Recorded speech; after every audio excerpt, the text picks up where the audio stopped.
Subnautica 2 is finally here, and if you're diving in without a plan, believe me, the ocean will swallow you alive.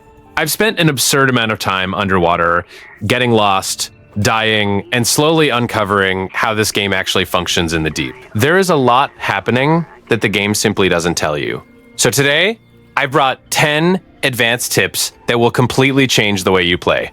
We're going straight to the point, no fluff. I'm Matthew, and the video starts now. One of the things that caught my attention the most in Subnautica 2 was how the tadpole completely changes the gameplay, especially once you realize it's not just a vehicle, it's essentially a modular toolkit. Early on, it's easy to make the mistake of using a single chassis for everything, but when you start consciously switching between them, the game truly opens up. The Scout Ray wings, for example, might seem like an optional upgrade until you actually use them. The difference in speed and movement fluidity in open areas is massive. It makes exploring large biomes, escaping predators, or performing quick recons much more efficient. I started using it just for exploration and realized it saves a ridiculous amount of time. Now, when the objective shifts to resource gathering, there's no contest. The haul rig becomes essential. This is where the strategic layer comes in. It's not just about carrying more, it's about route optimization. You explore with the scout, mentally mark points of interest, or use a beacon, return with the haul rig, and clear everything out in one go. This avoids unnecessary trips and significantly accelerates progress. To me, mastering the tadpole system is about understanding this rhythm of swapping parts. It's not about picking the best chassis, but the right one for the moment. When that clicks, the game stops feeling like a slow survival crawl and starts feeling like a well-planned operation where every dive has a clear purpose. Something that completely changes the way you play Subnautica 2, which I didn't notice at first, are the ocean currents. The natural reaction is to fight them, trying to control the vehicle and stay on your path. But once you realize you can use them to your advantage, it feels like you've unlocked a natural fast travel system. These currents, or jet streams, aren't just there to hinder you. If you learn to identify their direction and position yourself correctly, you can cross massive areas while consuming almost no energy. I started using them out of curiosity, but it quickly became a habit. Whenever I find a strong current, I immediately see it as a highway. This also connects to an even more interesting layer, base building. Placing your base near these currents isn't just an aesthetic or location choice, it's pure strategy. Hydroelectric turbines take direct advantage of this flow, essentially turning the environment into a constant power source. It's the kind of detail that seems minor, but impacts the entire game. Ultimately, leveraging currents is about shifting your mindset. Instead of seeing the ocean as something that slows you down, you start seeing it as a living system that can propel you forward. Once you hit that rhythm, moving across the map becomes much more fluid and satisfying. This is, without exaggeration, one of the strongest mechanics in the game, and I feel many players might underestimate it early on: DNA adaptation. The first impression is that it's just a complementary system, like a minor bonus. But when you truly invest in it, you realize it completely redefines your character. The main point is that these modifications aren't just small buffs. They replace entire tools. Improving your lung capacity, gaining resistance to extreme environments, or adding extra mobility changes how you explore. I reached a point where I stopped depending on several pieces of equipment because I simply didn't need them anymore. Most importantly, the earlier you focus on this, the more impact you feel. Unlike traditional upgrades that scale slowly, every biomod provides a noticeable advantage. Seeking out these adaptations early isn't just a good idea, it's effectively a way to speed up your entire progression. The real light bulb moment is understanding that your character is as customizable as a vehicle. When you build a skill set that matches your playstyle, everything from exploration to high-risk situations becomes much more manageable. It's the kind of system that, once mastered, keeps you one step ahead of the game. There is a change that seems simple at first glance, but in practice, it's one of the most powerful features: the tug and pull construction system. Instead of the rigid process from previous games, you now assemble your base much more fluidly, almost as if you're molding the space around you in real time. What I enjoyed most is how this eliminates the frustration of dismantling everything just to adjust a minor detail. You place a room and literally pull the walls to expand it. This makes construction faster and more natural, especially when you're still improvising and don't know exactly how you want your final base to look. But where this really shines is in high-risk scenarios. In dangerous areas, you no longer need to plan a mega base before acting. You can set up a small functional structure and expand it as needed. I've started using these as temporary outposts, essentially checkpoints on the ocean floor. This mechanic shifts the pace of exploration. You stop thinking of a base as a fixed location and start treating it as an adaptable tool that grows with your journey.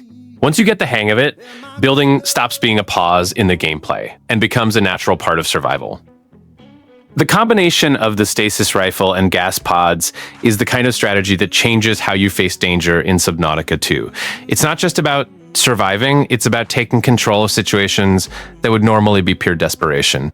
When you paralyze a Leviathan mid-attack, it feels almost unfair because suddenly that massive monster becomes a stationary target while you decide what to do next. Gas pods serve as the perfect complement here. While the creature is trapped in the stasis field, you can stack damage calmly, without the panic of missing or being surprised. Interestingly, this turns encounters that should be avoided into opportunities, whether to clear a dangerous area or simply ensure you can explore a biome without constantly looking over your shoulder.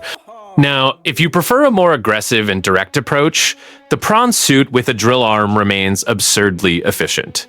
It's a different playstyle. Instead of control and preparation, you take a brute force approach, facing the Leviathan head-on. Even though it's risky, with practice, it becomes a calculated dance of positioning and constant pressure.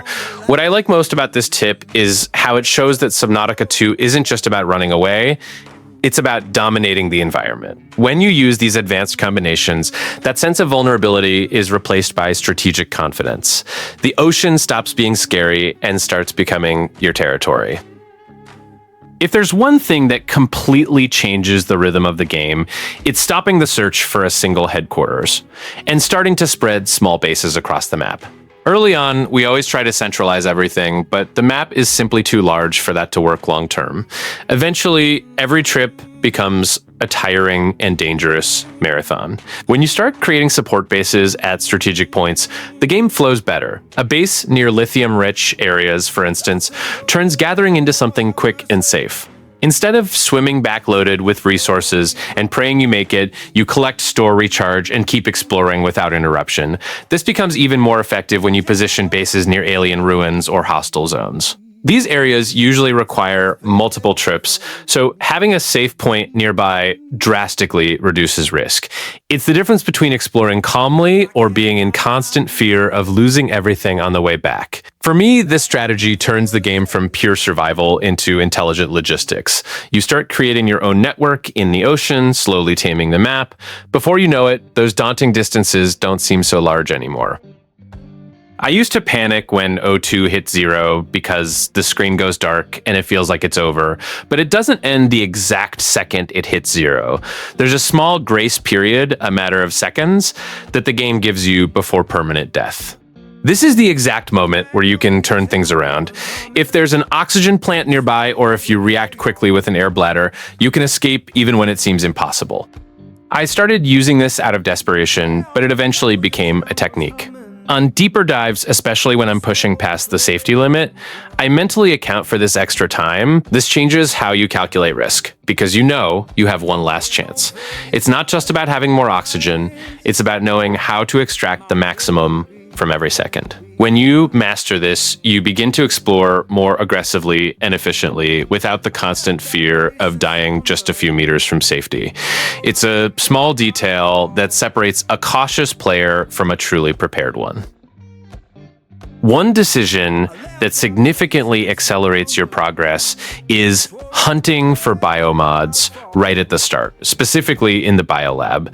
Many players leave this for later, focusing on their base or standard equipment, but in doing so, they ignore some of the most impactful upgrades in the game. As soon as you secure a functional battery, it's worth heading straight to the Welcome Center, located southeast of the life pod. It might seem too early, but that's the point. This initial detour pays off much more than slowly evolving with basic tools.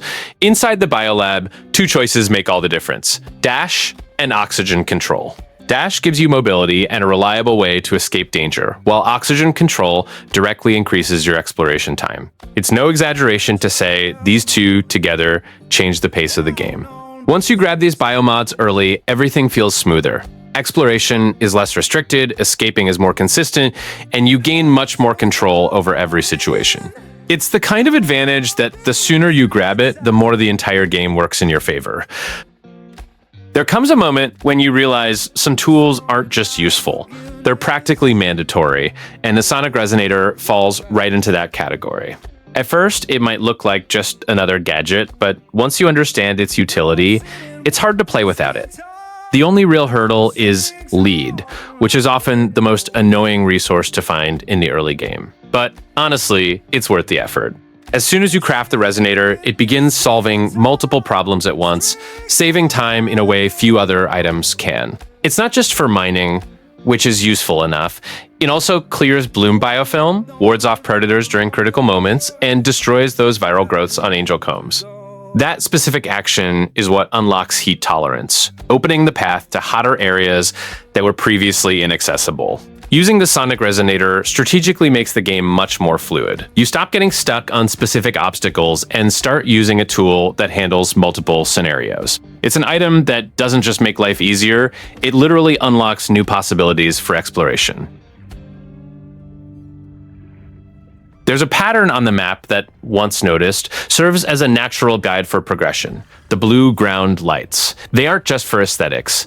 Following these trails usually leads you directly to colony habitats, and that's where the game starts to truly reward you. Inside these habitats, biobeds are one of the most valuable systems you can find early on. They improve attributes that might seem simple, but make a massive difference in practice. More endurance means more inventory space, and higher dexterity expands your hotbar, making everything faster and more organized during exploration. Then there's the scanner station, which I consider one of the most underrated early game tools. Placing one in your base completely changes your routine because it automatically marks resources within a huge radius. Instead of exploring based on guesswork, you have clear targets on the map. When you combine all of this, the game becomes much more efficient. You know where to go, you gather more effectively, and you manage your resources with much more control. It's a combination that might not look flashy at first, but it completely changes how you progress.